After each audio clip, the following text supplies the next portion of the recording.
Hello friends. अगस्त 2023 CTET का paper देने के बाद में बहुत सारे कैंडिडेट ऐसे हैं जिनका सीटेट का जो अगस्त 2023 वाला पेपर है वो क्लियर हो जाएगा, बट बहुत सारे कैंडिडेट ऐसे हैं जिनका क्लियर नहीं होगा। तो वो ये चाहते हैं कि वो दिसंबर सीटेट वाला भी पेपर दे, ताकि वो अगर उनके अभी क्लियर नहीं हुआ है तो वो नेक्स्ट वाला पेपर को क्लियर करके और नेक्स्ट जो बीपीएससी की भर्ती आएगी या फिर और भी कोई स्टेट के रिगार्डिंग या फिर और भी कोई सेंट्रल का जो पेपर होगा उसके लिए वो एलिजिबल हो पाए।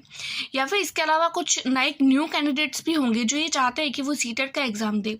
तो उनके माइंड में यही है कि नेक्स्ट सीटेट कब होगा, एग्ज़ाम का फॉर्म कब भरा जाएगा, नेगेटिव मार्किंग होगी या नहीं होगी, पासिंग मार्क कितने होते हैं। उसके अलावा देखिए तो हम एग्ज़ाम मोड क्या रहता है, किस तरीके से लैंग्वेज को चूज़ किया जाता है और किस तरीके से सब्जेक्ट पेपर 1 पेपर 2, ये सारी की सारी बातें जो है वो आज की वीडियो में मैं आप लोगों के साथ में डिस्कस करने वाली हूँ।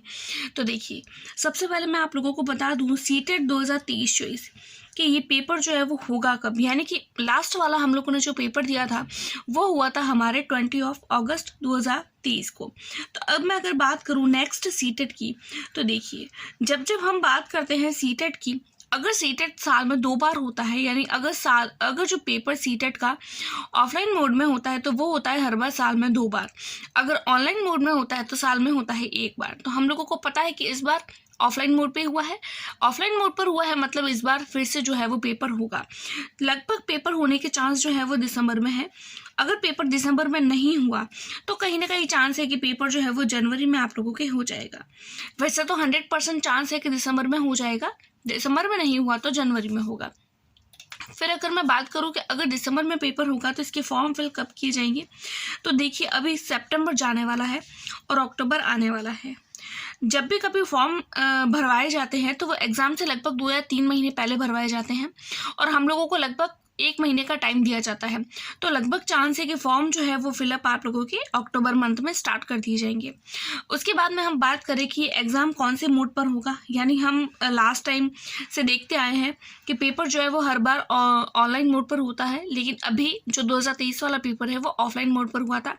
तो अभी भी चांस है कि पेपर जो है वो हमारा ऑफलाइन ही होगा, ठीक है। उसके बाद में हम बात करें क्या सीटेट के पेपर में नेगेटिव मार्किंग होती है, तो देखिए सीटेट के पेपर में आज तक कभी भी नेगेटिव मार्किंग नहीं हुई है। आगे भी चांस है कि नेगेटिव मार्किंग नहीं होगी, लेकिन अगर आप लोग चाहते हैं कि आप किसी भी गवर्नमेंट एग्जाम के लिए आगे के लिए एलिजिबल हो जाए तो आपको बिना किसी यहाँ की बातों को सोचे हुए सीटेट के एग्ज़ाम को जल्दी से जल्दी क्लियर करना होगा। मैं ऐसा इसलिए कह रही हूँ क्योंकि देखिए पहले जो बीपीएससी का पेपर आया उससे पहले जो है वो सीटेट जो है वो हमारे पास में ऑफलाइन हुआ करता था। उसके बाद में पेपर को ऑनलाइन कर दिया गया, उसके बाद में फिर से इसको ऑफलाइन कर दिया गया। कुछ एग्ज़ाम्स ऐसे होते हैं जिसमें सीटेट अपीयरिंग वालों को भी जो है वो शामिल किया जाता है, बट कुछ एग्ज़ाम ऐसे होते हैं जिनमें अपीयरिंग वालों को शामिल नहीं किया जाता है। तो हो सकता है इतने सारे चेंजेस जो है वो गवर्नमेंट अपने एग्ज़ाम्स मोड में या फिर एग्ज़ाम पेपर पैटर्न में करती रहती है। तो हो सकता है कि आने वाले टाइम में पेपर जो है वो नेगेटिव मार्किंग को हटा के इसमें जो नेगेटिव मार्किंग को शामिल कर दिया जाए। तो आप लोगों को ऐसा नहीं सोचना है कि अभी नहीं हो रही है तो हो सकता है आगे भी ना हो। अगर आप लोग अभी फर्स्ट ईयर में हैं, अभी भी आप लोगों ने अगर एडमिशन लिया है तो भी आप सीटेट के लिए फॉर्म फिल कर सकते हैं, अपनी प्रिपरेशन को स्टार्ट कर सकते हैं। उसके बाद में हम बात करें इसके पासिंग मार्क की कि हमको सीटेट के लिए कितने मार्क चाहिए, तो देखिए अगर आप लोग जनरल कैटेगरी से हैं, अगर आप लोग जनरल कैटेगरी से बिलोंग करते हैं तो आप लोगों को 90 मार्क चाहिए। 150 मार्क का पेपर होता है जिसमें आप लोगों को 90 नंबर लाने होते हैं। अगर आप लोग 90 नंबर लाते हैं तो आप सीटेट के लिए क्वालिफाई हैं।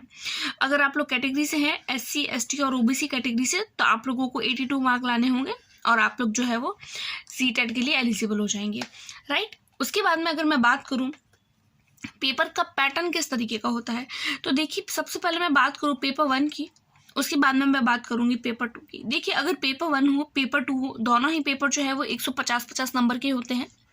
कुछ चीज़ें कॉमन है वो मैं सबसे पहले आप लोगों को बता देती हूँ। ये भी 150 का होगा, पेपर 2 भी 150 का होगा। दोनों के लिए ही हम लोगों को 2.5 घंटे का टाइम जो है वो दिया जाएगा।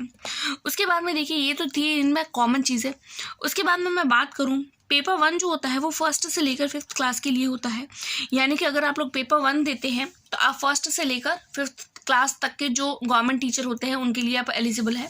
अगर आप लोग पेपर 2 वाला एग्ज़ाम देते हैं तो आप 6th क्लास से लेकर और 8th क्लास तक के जो टीचर हैं उसके लिए एलिजिबल है। अगर आप लोग बीपीएससी 2.0 की बात कर रहे हैं तो देखिए वो जो पेपर है वो पेपर 2 ही आएगा उसमें। क्यों? क्योंकि वैकेंसी जो है वो 6 to 8 के लिए है। उसके बाद में मैं बात करूँ कि सीटेट के एग्ज़ाम में कौन कौन से सब्जेक्ट आते हैं, तो देखिए अगर मैं बात करूँ पेपर 1 की, पेपर 2 की, दोनों में ही जो है वो 5-5 सब्जेक्ट आते हैं और किस तरीके से मार्क डिवाइड रहते हैं वो भी मैं आप लोगों को बताऊंगी। देखिए सबसे पहला आता है CDP यानी कि चाइल्ड डेवलपमेंट, वो आती है हमारी 30 मार्क की। उसके बाद में आता है मैथ्स भी 30 मार्क का। उसके बाद में बात करें EVS यानी एनवायरमेंट स्टडी, वो भी आता है 30 मार्क का।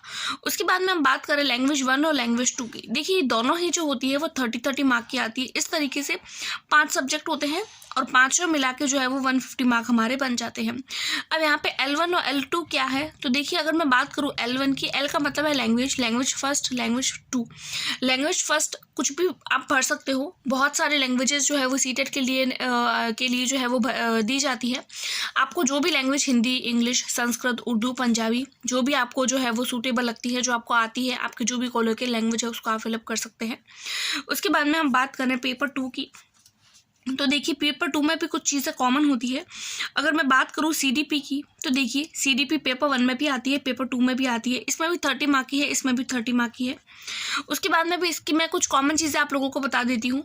तो देखिए पेपर 1 में लैंग्वेज 1 और लैंग्वेज 2 थी और CDP थी, और यही 3 सब्जेक्ट पेपर 2 में भी कॉमन है, लैंग्वेज 1, लैंग्वेज 2 और CDP। यहाँ पर भी CDP 30 मार्क की आ रही है। लैंग्वेज 1 यानी वही फिर से हिंदी, इंग्लिश, उर्दू, बांग्ला, आप कोई भी जो आपको कोलोकियल लैंग्वेज जो आपको सूटेबल लगती है, आपको आती है, वो फिलअप कर सकते हैं, वो भी आती है आपकी 30 मार्क की। लैंग्वेज 2 आती है, वो भी आपकी आती है 30 मार्क की। अब चेंज क्या होता है, तो देखिए अगर आप लोगों ने ग्रेजुएशन में साइंस और मैथ्स सब्जेक्ट में अगर आप लोगों ने ग्रेजुएशन किया है तो आप लोगों की साइंस और मैथ्स आएगा। अगर आप लोगों ने SST किया है, यानी अगर आप लोगों ने SST से ग्रेजुएशन किया है, BA या BCom किया है, तो आप लोगों के SST आएंगे पूरे के पूरे 60 मार्क के। वरना अगर आप लोगों ने साइंस मैथ्स लिया है तो आपकी 30 नंबर की साइंस आती है और 30 नंबर की जो है वो मैथ्स आती है। इस तरीके से टोटल मिला के जो है वो 60 मार्क हमारे बन जाते हैं। तो इस तरीके से पूरा का पूरा पेपर पैटर्न जो है वो आपका सीटेट का रहता है। उसके बाद में हम बात करें सीटेट के रिजल्ट की, कि इस बार का सीटेट का रिजल्ट जो है वो कब आएगा।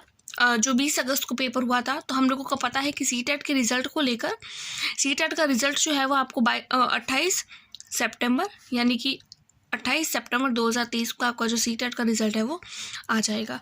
अगर आप लोगों ने नहीं फॉर्म भरा है लास्ट टाइम वाला, तो आप इस बार वाला ज़रूर भरिए। और अगर आप लोगों के 28 सितंबर वाले में अगर आप लोगों का मार्क नहीं आते हैं, आप नहीं पास होते हैं, तो भी आप नेक्स्ट सीटेट के लिए भी प्रिपेयर कर सकते हैं।